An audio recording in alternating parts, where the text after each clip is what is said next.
semua warga Indonesia itu masuk ke DTSN. Termasuk Jadi, PNS juga. termasuk PNS, termasuk Raffi Ahmad itu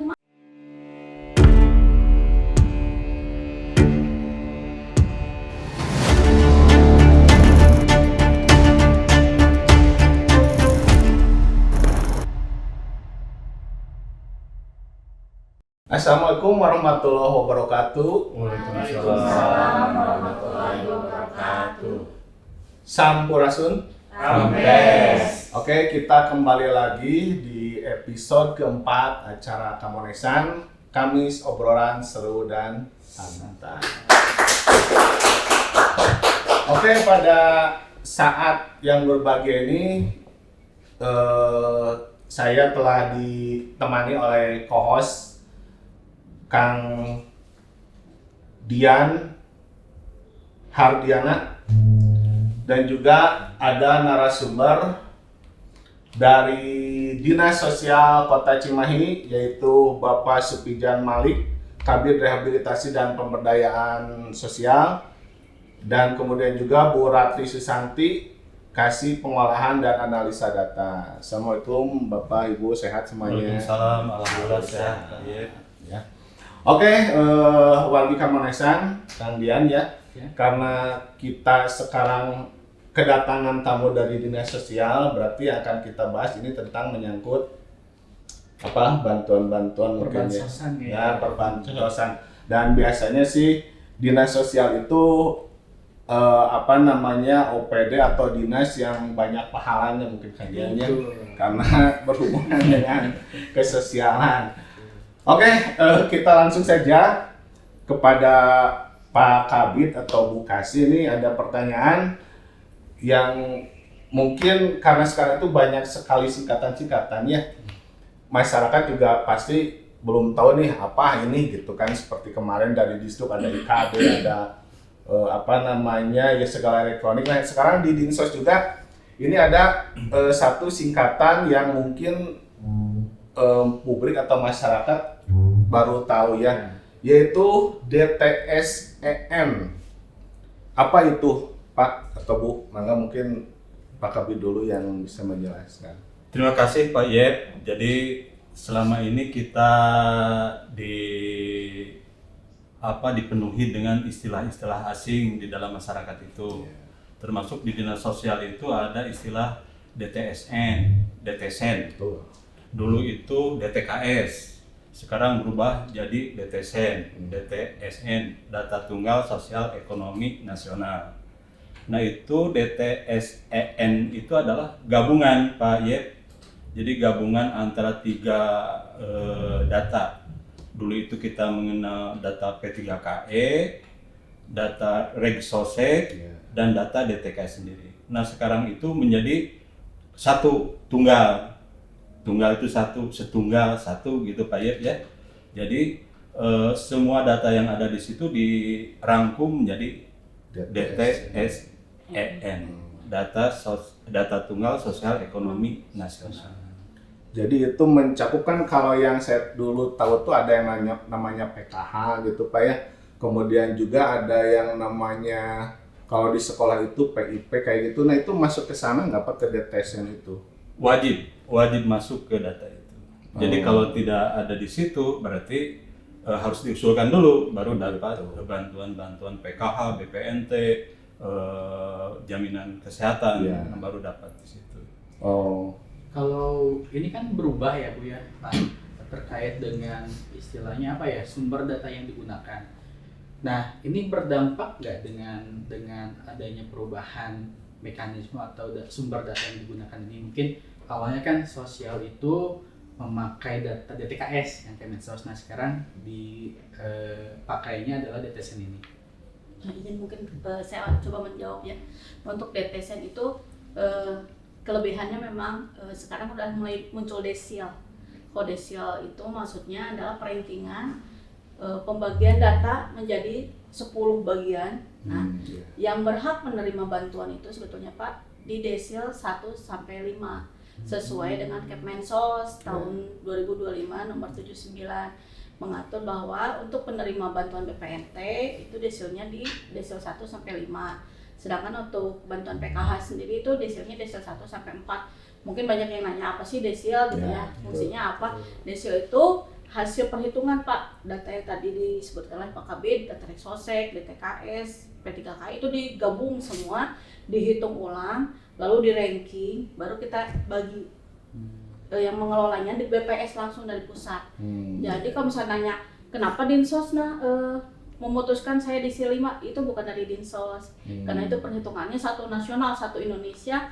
Di rankingnya satu Indonesia diurutkan dari paling rendah sampai paling tinggi nih nilainya, dibagi 10.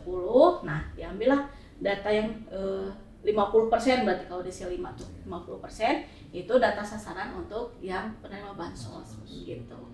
Jadi kebijakannya kalau dulu misalkan mau daftar PIP kuliah atau apa harus ke DTKS.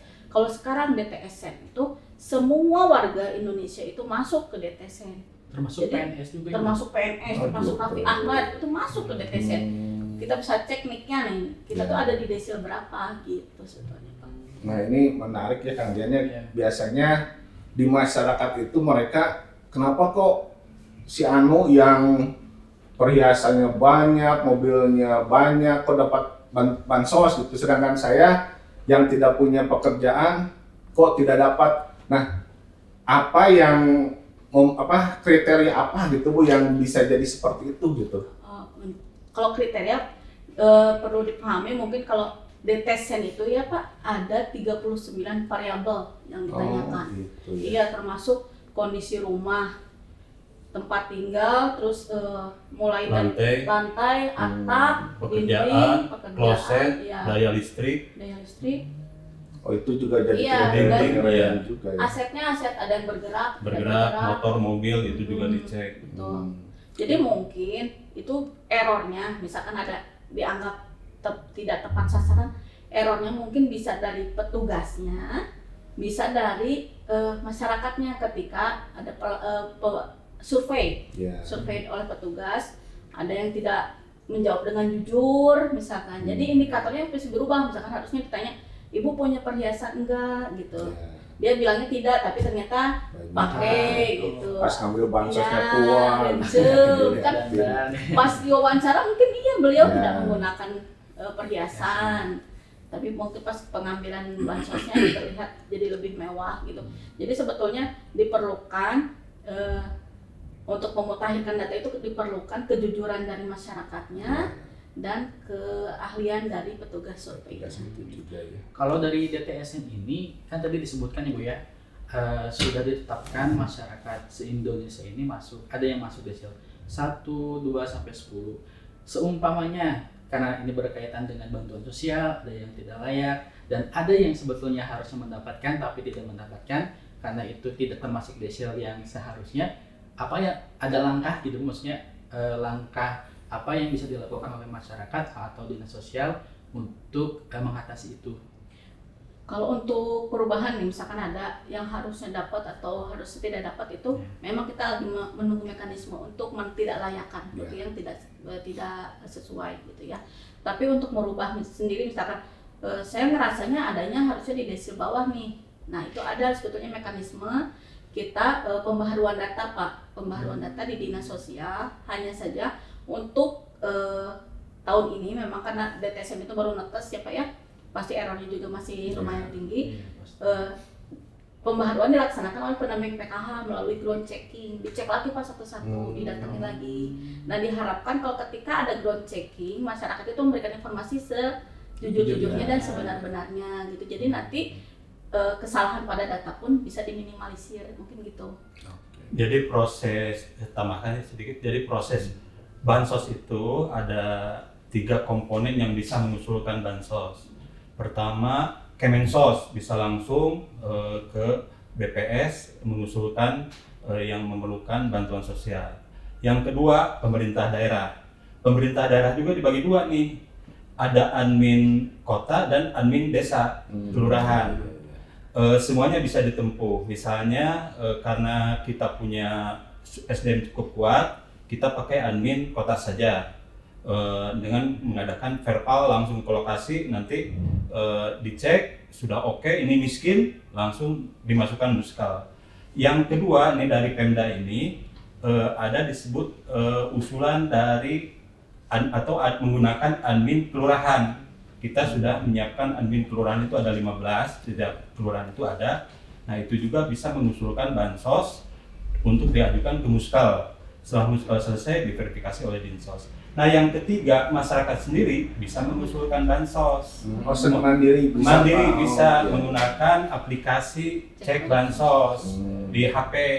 Dia mengusulkan, nanti diverifikasi oleh PSKS, mulai dari PKH, TKSK dicek, ke rumahnya di Perpal, baru diajukan ke Muskal juga. Itu jadi ujung-ujungnya ke Muskal kalau di pemerintah daerah. Nah itu tambahan. Oke, jadi memang yang namanya bansos ini hak semua warga masyarakat Indonesia ya kemudiannya, dan ya, seperti tadi dari mulai kalangan atas sampai bawah pun istilahnya berhak gitu ya mendapatkan. Semua berhak. Ya memang nanti mungkin di Yang grade itu tadi ya di ranking. Sesuai grade gitu ya. Kalau grade-nya di atas 5 ya wayahnya tidak akan dapat bansos. Iya. Ya, karena kuotanya juga kan terbatas. Banyak Kalau misalkan sekali, ya. kita buka semua dapat bansos, Iya. biaya APBD kita habis Habis sekali. Hanya untuk bansos, Hanya untuk bansos. Sementara pembangunan infrastruktur Nah, juga itu tentu juga lebih lebih penting. penting. Ya. Oke, nah Bapak Ibu, inovasi apa yang dikembangkan Dinsos nih? Mungkin khususnya Dinsos di Kota Cimahi ya. Dalam upaya mendukung proses ya pembangunan gitu ya, mendukung pelaksanaan bansos, bantuan-bantuan dari Dinas Sosial Kota Cimahi ini khususnya Pak. Bu. Ini ada beberapa ya inovasi di Dinas Sosial itu. Pertama, kita punya inovasi Kita Sedekah. Nah, Kita Sedekah itu para THL dulu yang sekarang sudah jadi P3K itu membuat organisasi kecil-kecilan gitu ya, mengumpulkan teman-temannya, begitu dapat honor dikumpulkan di Kita Sedekah, nanti kalau sudah terkumpul disalurkan ke panti-panti. Nah itu para THL itu sudah luar biasa di Dinsos itu punya inovasi seperti itu. Sekarang sudah mulai berkembang nih, Kita Sedekah itu sudah mulai bekerja sama dengan Novolum. Nah Novolum juga memunculkan inovasi baru nih, ada inovasi senyumin aja sedekah melalui menyumbang minyak jelantah. Jadi kalau Pak Yep datang ke Dinsos di depan ada kotak untuk minyak jelantah, nah itu inovasi kita kerjasama dengan Novolum, di mana masyarakat selama ini kan sudah suka bingung nih habis menggoreng ikan, menggoreng asin kan, akhirnya dibuang ke selokan, Daripada jadi limbah Pak jadi ya. limbah, mencemari lingkungan, merusak lingkungan, tanah tidak subur. Nah kita punya alternatif, bisa dijual melalui Novolum, dimasukkan ke kotak, nanti aplikasinya diinstal, you collect, nanti masuk uang 1 liternya yang minyak jelantah itu 5.500 sekarang. Pada awal-awalnya 6.300, sekarang sudah mulai turun 5.500. Jadi masyarakat punya alternatif, tidak akan mengulangi minyak beberapa kali ini karena tidak sehat juga bagi tubuh. Kolesterol, apalagi kolesterol? Iya, penyakit kolesterol, obesitas. Obesitas gitu kayak kita kan obesitas kayaknya. Nah itu untuk menjaga itu, makanya Dinsos masuk di situ walaupun tidak secara langsung, tapi dari hasil penjualan oleh Novolum itu ada share cost ke kita 2 atau 3% ya, 2,5% masuk dari keuntungan mereka bagi kita Dinsos. Nah itu uang itu akan disalurkan ke masyarakat yang anggaran dari APBD-nya terbatas, kita dilengkapi dengan hasil dari Novolum untuk minyak jelantah. Jadi sedekah itu ternyata bukan hanya bentuk uang ya, Uang, Pak ya. Jadi bisa melalui barang-barang bekas mungkin ya. Tapi selain itu, selain dalam bentuk uang, minyak jelantah, ada nggak sumber penghasilan lain dari komunitas Kita Sedekah itu, Pak? Iya, itu kan kalau kita rapat itu suka ada bekas-bekas gelas itu ya, gelas, botol plastik itu kan kadang-kadang dibuang begitu saja, diambil sama pemulung. Nah, di Kita Sedekah itu dimanfaatkan. Kertas-kertas bekas dus, kertas HVS kan ada dusnya itu. Nah, itu dilipat-lipat, di kilo, dijual ke Kita Samici ya, Bank Samici, Samici. ya, Bank Samici. Nah, kita sudah kerjasama dengan Bank Samici. Nah, itu sumber anggaran dari Kesos itu macam-macam, ada dari minyak jelantah, dari barang bekas, jadi di Dinsos itu kayak Udah khawatir pengepul gitu ya. gitu ya, kayak pengepul. Tapi kan lumayan Pak buat masyarakat juga kan. Buat akhirnya masyarakat, kan, bukan buat pribadi orang Dinsos, Ya. nanti disalurkan buat masyarakat juga. Nah, itu inovasi yang cukup luar biasa di Dinsos itu, cukup membuat masyarakat percaya gitu ke Dinsos itu. Makanya kata saya tadi dari awal bahwa pegawai Dinsos itu adalah orang yang banyak pahalanya ya karena berhubungan dengan sosial. Bisa Oke. sambil kerja sambil ibadah. Nah, itu double pahalanya. Oke Pak Karli dan juga Bu Kasih, ini ada juga pertanyaan dari netizen. Ini pertanyaannya mau nanya Min, kalau kita pindah domisili keluar kota, apakah bansos kita nonaktif? Nah, mangga mungkin Pak Kabir atau Bu Kasih. Kalau pertanyaan seperti itu, bansos tetap melekat ya. Bansos itu karena dengan NIK ya, nyangkutnya dengan NIK. Jadi kalau NIK seumur hidup kan NIK itu jadi tetap aja melekat. Cuma kalau seandainya ada komplain bahwa bansosnya jadi hilang, itu mungkin bukan gara-gara pindah. Tapi faktor lain, mungkin ada verbal ulang dari PKH, misalnya ada kegiatan ground checking terhadap data, ternyata dia yang tadinya masuk di desil 1 sampai 5, ternyata setelah di ground checking itu masuknya di desil 6. Akhirnya kan bantuan itu jadi terhenti. Divalidasi ulangnya sama tempat dia yang baru mungkin Ya. Pak ya gitu ya. Tempat rumah yang baru itu tugasnya bikin ground checking lagi. Oke, Kang Dian, Pak Kabir, Bu Kasih, karena keterbatasan waktu juga, kita di akhir acara ini,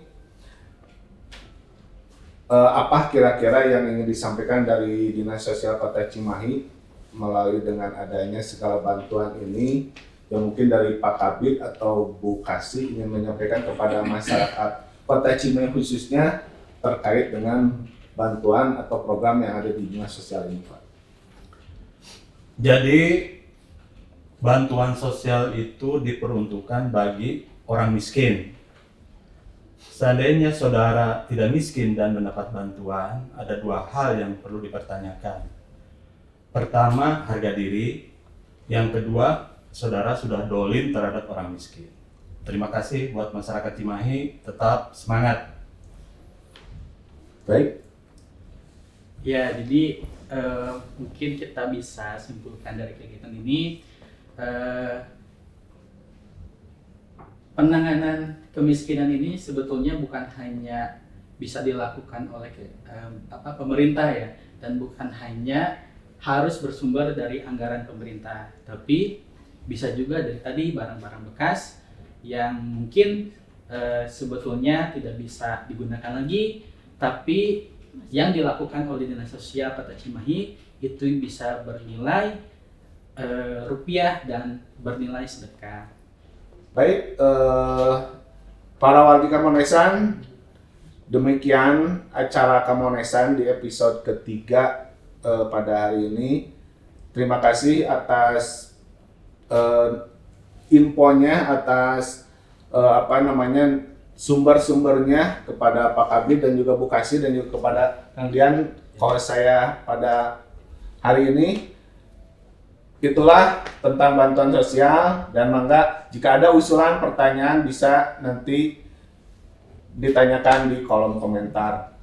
Demikian acara Kamonesan pada hari ini. Wabillahi taufiq wal hidayah. Wassalamualaikum warahmatullahi wabarakatuh. Waalaikumsalam warahmatullahi wabarakatuh.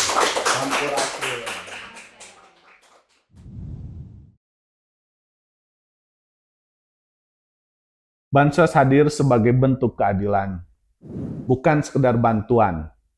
Setiap warga berhak hidup layak, dan negara wajib memastikan tidak ada yang terabaikan. Mari gunakan bansos dengan tepat untuk mewujudkan masyarakat yang lebih adil dan sejahtera. Makan ketupat di Komplek Tentara, penerima bansos harus tepat agar masyarakat adil dan sejahtera.